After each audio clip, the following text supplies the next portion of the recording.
कि रामपुर का खाना में किन्नर समाज में हुई मारपीट।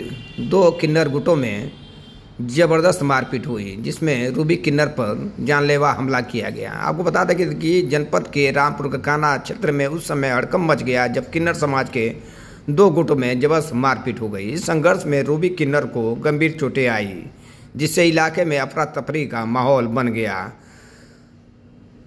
यह विवाद गद्दी को लेकर दो गुटों में हुआ है, जिसमें दोनों पक्षों के बीच काफी देर तक झड़प चलती रही। इस बार मेरा नेताजी भी कहा है, चलिए हाँ, जो कागज क्या कार्रवाई पुलिस कुछ नहीं करा, उन लोगों के हाथ जोड़ के हटा दिया।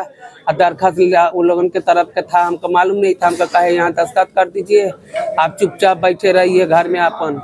हाँ, लिखवा लिया, दस्तखत करवाया। उसका जना काका लिखा था भी निपड़ है, और काका लिखा वो भी दस्तखत करवाया कर रूबी किन्नर।